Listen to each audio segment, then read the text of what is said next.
we are very pleased to welcome Mr. Colin Moorhead, the Executive Chairman and Managing Director of Xanadu Mines, ASX code XAM.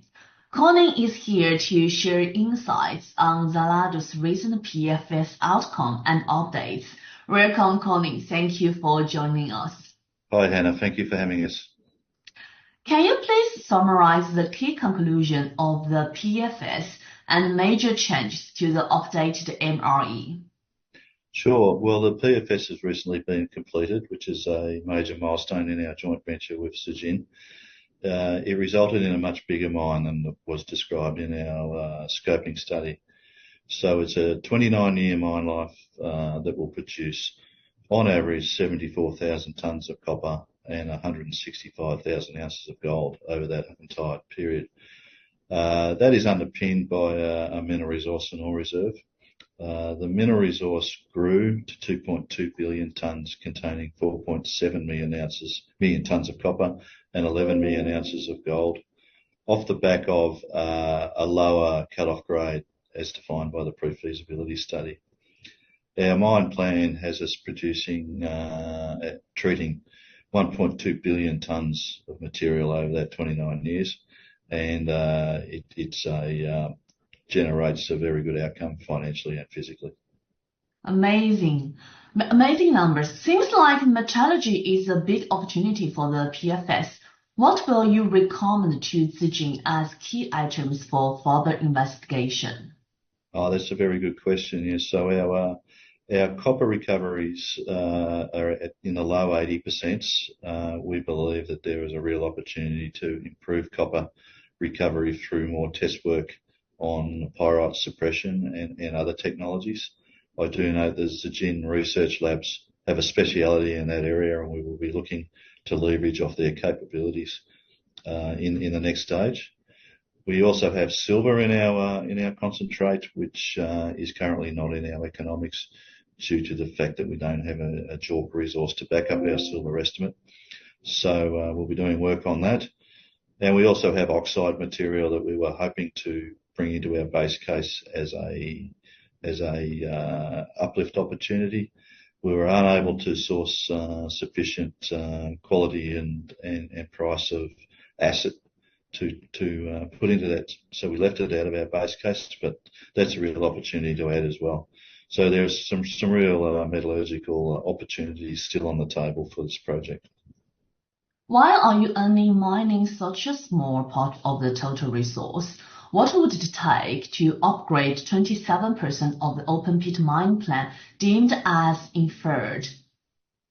Well, we're mining 1.2 billion tonnes of a 2.2 billion tonne resource, so it's not a small amount. 500 million tonnes of inferred in our mine plan, 10 to 15,000 metres of drilling, which is $2 to $3 million and maybe 2 or 3 months to complete.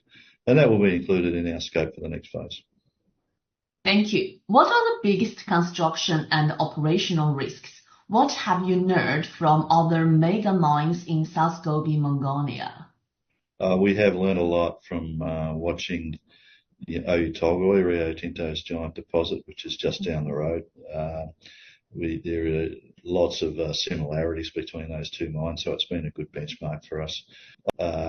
Access to water, that's our biggest technical risk, and obtaining a competitive investment agreement with the Mongolian government.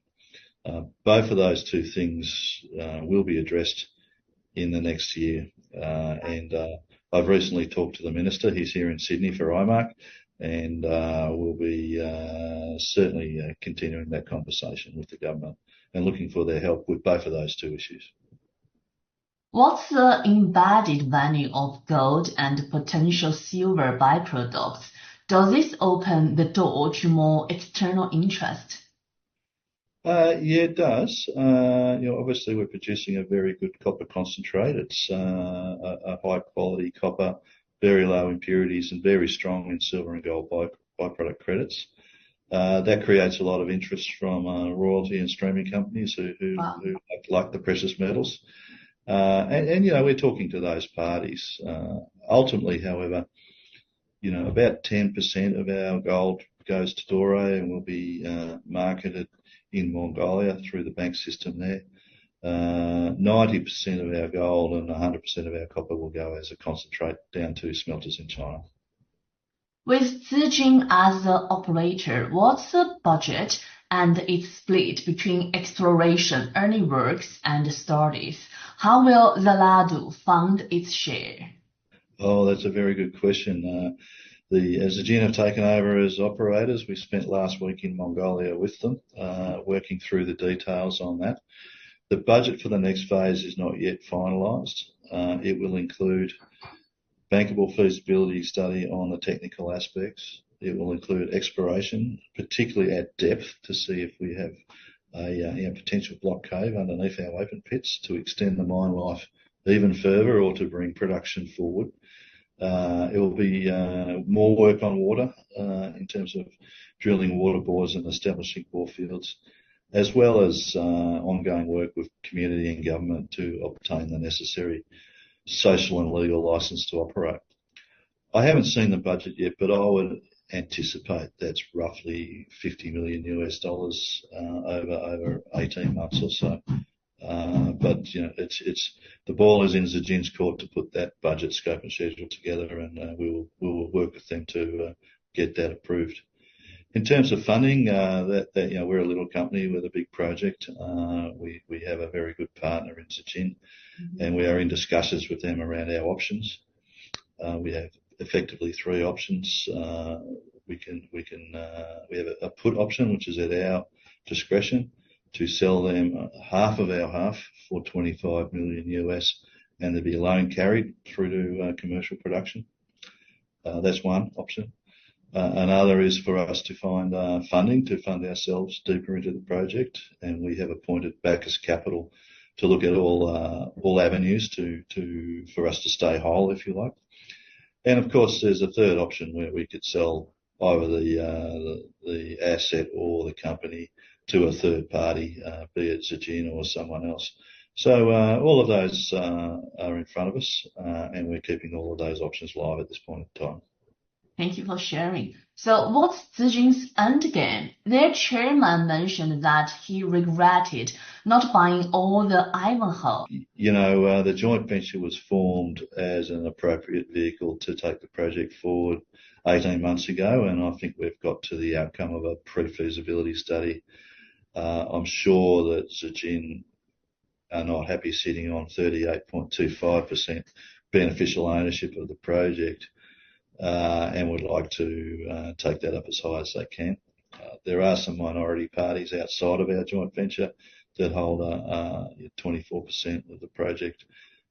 So I would expect Tsagaan to look to be establishing control and as greater beneficial ownership of the project as they can as it develops in the next phase. You have mentioned your social and legal license to operate in Mongolia. What are your expectations for the investment agreement, mining approvals, and royalties? Okay, so in Mongolia, you need to complete a Mongolian feasibility study, which is referred to as a TESU. We will be using our pre-feasibility study to inform that TESU and put that into the permitting and approvals process. Along with that, you start a dialogue with the government about the project and its benefits to the community and to the country, and start the discussion around what an investment agreement would look like. I don't have any specific expectations other than something that's competitive and clear and consistent. It's good for both the investors and for the people of Mongolia. Once you have that political support and agreement, the permitting and approvals process is basically administrative and not it's prescriptive and detailed, but it's a well-trodden path towards permits and approvals. I will say, however, that under Xanadu and our local teams, we have established bottom-up a very good relationship with our local communities and our local government area, as well as in UB. So I think we're well placed with a good reputation as a solid corporate citizen to take this project forward. That's great. So the last question from me, how will Xanadu evolve over the next 12 to 24 months? What's your message to current and potential investors? I would say to current and potential investors that Xanadu is a highly successful exploration company. We have a controlling and substantial interest in Mongolia's next big copper mine. So if you believe in copper and you believe in gold, this is a mine that will get built before 2030. It's going to get built in the 20s, and we're an excellent vehicle for copper exposure. Our partner has the balance sheet and capability to build and operate mines like these, and I'm confident that they will be looking to progress the project as quickly as possible. Thank you so much, Colin. Thank you so much for your time today. We look forward to hearing more about the updates from Xanadu in the future. Thank you. Thank you very much, Hannah.